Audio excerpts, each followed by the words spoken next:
সপোন যিদৰে এজন ব্যক্তিৰ মনোজগতৰ প্ৰতিফলন, সাধু কথাবোৰ সাধাৰণ জনতাৰ মনোজগতৰ প্ৰতিফলন। এটা জাতি এখন সমাজৰ মনৰ দাপোন এই সাধু কথাবোৰ। সেয়েহে সৰু এটা টিপুচি চৰাইয়ে প্ৰত্যাহ্বান জনাই ৰজা মহাৰজা।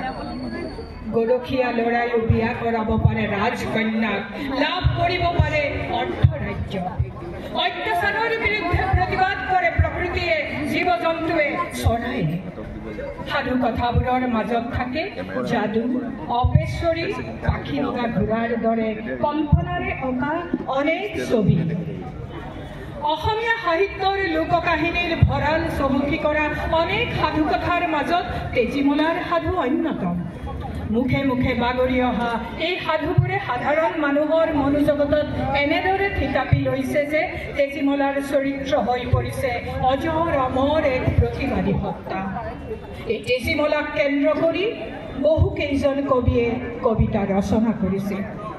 তেজীমলাক লৈ এটি দুখন কবিতা লিখিছে চন্দ্ৰকুমাৰ আগৰৱালাদেৱে।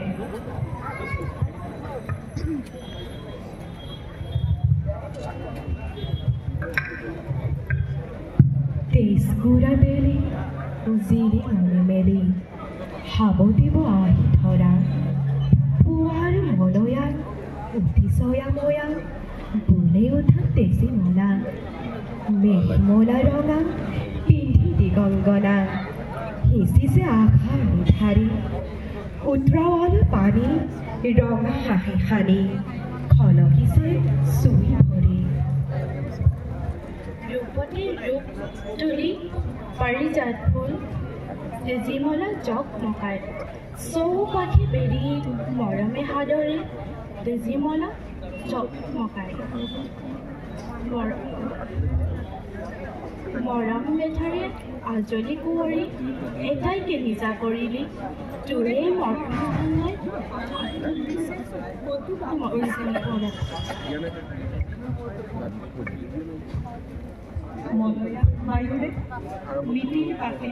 ঘৰৰ হে বাতৰি নাই, দুপৰীয়া বেলি পানীয়ে উঠলি, সিঁচিছে মুকুতা তৰা, ফটিক পানীৰ মাজে মাজে ধীৰ চৰিতে পোৱাল তৰা। দুপৰীয়াৰ বেলি পানীয়ে উছাৰি, সিঁচিছে মুকুতা তৰা, ফটিক পানীৰ মাজে মাজে ধীৰ চৰিছে পোৱাল তৰা। শুনি ৰূপ মাছ আহিছে গৈছে, ঘৰ পোহনীয়া তোৰে, মনত পৰেনে পাৰজুৰিটো মাতিলে হাতত পৰে। ফুলনি শুৱনি পৰিহে আছে চৰে নেহৰিণীজনী, কোনে ভুলাইছে মৰমৰ তোৰ হাউলি পোৱালি কণী। সখীৰ বাতৰি কোনে ক'ব পাৰে তোৰ জীৱনৰ লগ, মৰমৰ সখী আঁতৰালে কোনে আকৌনে মিলিব হং। কুমাৰী ছোৱালী কুটুমে পেলালে দলিয়াই মৰম ফেৰি, মানুহে মানুহে ইমানহে মৰম চকুলো পৰে সুঁৱৰি। মানুহৰ চোতালত মাধুৰী ফুটিলে মানুহে চিঙিহাই, শাৰী তুলি চিঙি মোহাৰি পেলালে মানুহৰ মৰমো নাই। মৰমৰ পানীত নোহোৱা ঠাইত কেনেকৈ বিশ্বাস থয়, সেয়া তেজীমলা দূৰতে শিপাই পাৰিজাত হৈ ৰয়। শকত বান্ধেৰে তলিৰ সৈতে বান্ধিলে নিচিকা কৰি, ধুমুহা বতাহে সংৰাগী আৰু কিটোনো কৰিব পাৰি। সিদিনা সন্ধিয়াৰ দৰে আজি কিয় তেনেকুৱা কৰে মন, বেজাৰ মাৰ গৈ বেলিটিয়েতো দিছিল যে বিসৰ্জন। আজি পুৱাই বেলি হাঁহি চকু মেলি পঠালে বাতৰি কিবা, চিকুণ নাওখনি আশাৰে উজলি আহিছে উঠাইবা। মানুহৰ নাও মানুহৰ ভাও দেখিয়ে লাগিছে ভাল, মানুহ মিতি বৰ মৰমৰ পাতিছে কিহৰ জাল। গহীন মুখনি মৰমেৰে খনা মোৰেইতো দেৱতায়েও, কেলৈ লাগিছে মানুহৰ লগ আহিয়েই দেখোন ধৰেও।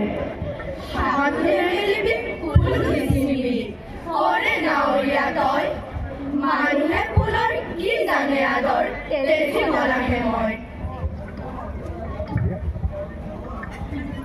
তেজীমলাৰ লগতে অসমীয়া লোকসাহিত্যৰ ভঁৰাল চহকী কৰা যখিনী ছোৱালী, ডাইনী আৰু চিলনীৰ জীয়েকৰ সাধুক প্ৰতীক ৰূপে ব্যৱহাৰ কৰি কবি আনন্দেশ্বৰ শৰ্মাই লিখিলে তেজীৰ তৃষ্ণা। তেজীমলাৰ যখিনী ছোৱালী তিনিমণি গধূলিৰ পদূলিৰ ৰিঙনি পথৰ উমান খপি তেজী হল কিয় উন্মনা ব্যাকুল বসনা মাছ নিশা উজাগৰে কালিকাৰ দুখে পোৱা মৰা বীৰৰ যুৱলীত কিহৰ আলচ কৰে ডাইনীৰ সতে কিহৰ দুখত কাল দুপৰীয়া পথাৰৰ তৰাং দুবাত এটা তেজী ৰঙা ফুল হৈ তেজীমলা বাহনমতীৰ চকুৰ পতাত কিহৰ আগত মাতি পানী কাউৰী কপে কপৌ ফুলৰ মৰহা কোচত পৰি ফেঁচাই কিৰিল পাৰে নিয়ৰৰ টোপালত ফিৰিঙতি বৰষুণ ধৰে বাঘকে ৰঙা হৈ নাম পৰ্যৰে লুইতে কক বগাই বিছানৰ চাপৰি বৰপথাৰৰ মৰ্দাহে বিৰিণাৰ ঠেক ভৰ দুপৰৰ খৰাঙত দৈবাসনৰ উচন পামত বহি চিলনী জীয়েকে বিনাই আপলতি কলাপাত লৰ কিশোৰে আৰু মোৰ কণ্ঠে এখনি সমুদ্ৰ। তেজীমলাক নাৰী সত্তাৰ বিদ্ৰোহী ৰূপত ব্যৱহাৰ কৰি তোষপ্ৰভা কলিতাই লিখিলে এই কবিতাটি।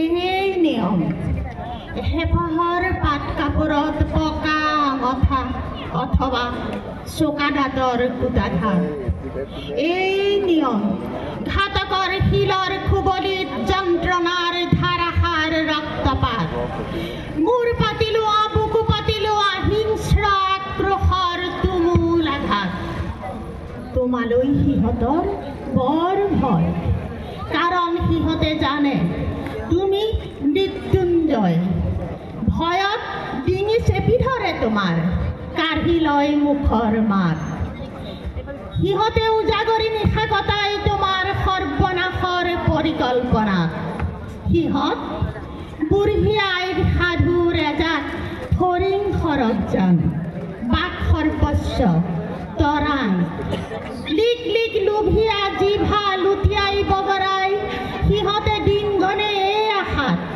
কিজানি মিলে এদিন কটাই বাহনে জলপানে খায় কোনে জানে মিলেই জানোচা সভাসদৰ পদ ৰাজসভাত অপৰাজেয় তোমাৰ সত্তাক খুন্দি পিটি সিহঁতে পুতি থৈ যদি পানী ফুটাত তুমি লাও হৈ গজিবা অন্নহীনক দিবা জীৱনৰ ভিন্ন স্বাদ ভিক্ষাৰ জুলুঙাত থবা আশ্বাসৰ অমৃত হাত তোমাক বাৰী চুকত পেলাই যদি তাতে জৰা হৈ লাগিবা দুপৰৰ চোকা ৰ'দত গৰখীয়াৰ শুকান জিভাত জুই সুৰীয়া গীতৰ বাবে জয় সুৰীয়া পেপাৰ বাবে থাপিবা নতুন মান কাটি কুটি নৈ দুটাই যদি তুমি সোঁতৰ পৰাই সঞ্চয় কৰিবা সাহস আৰু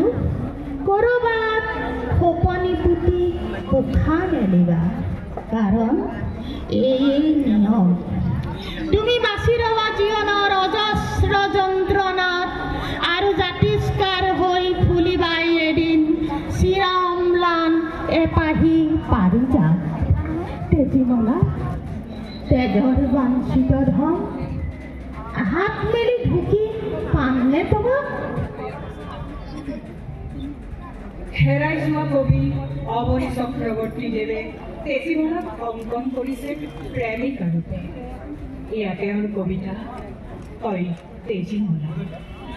এটি কবিতাৰ বাবে মোৰ ৰৈ থাকে পূজা কৰে কুহুৰি এটিৰ বাবে দুটি উঠৰ কপনি চকু দুটা মেলিলেও মুদিলেও সপোনৰ ছয়াময়া প্ৰেমৰ জাজি এৰিবলৈ খোজা আশা পাইছো আৰু তই তেজীমলা ঋণী কাপোৰ জনাই নিশাটোতে পাজিবতি প্ৰেমৰ কবচ কাৰ ৰাজেশ্বৰ নেদেখা ডাঙৰ ভৰি প্ৰেমৰ পোহৰ লিখিছা পুৰে পৰিকাৰ দম কাৰ ভাই কৰি জাহাৰি বুৱাই মেৰা পানী নেজানে দাঢ়ি বাটত পলাই ফুৰা নেজানে চাই পানী জংকি সখী নিদিলি এষাৰি আয়ো দেখি কতে মৰিব কাৰ ঠাই বিচাৰি ঘূৰা অৱৰুণ তেৰ হৃদয়ৰ মিলি সাঁজে মইতো নহয় বুকু দহালি গৈ বুকৰ পাখৰা দিয়া দয়াঙৰ বেলিঙৰ প্ৰবাহিত চানপুই বুকুত সাদৰি লোৱা সুৰৰ মাজুলী কপালত কাহি আছে তোৰ এতিয়াও উঠৰ নিশাস মোৰ মইতো ৰাতিপুৱা বাঁহৰ পাতত জ্বলা আখৰৰ অসমীয়া সাহিত্যৰ ডালিমী গদাপানী জংকি পানী আৰু অৰুণ তেৰণ মিলিহাঞ্চিক উপজীব্য কৰি তেজীমলাৰ একান্ত প্ৰেমিক ৰূপত নিজক গঢ় দিব খোজা সেয়া আছিল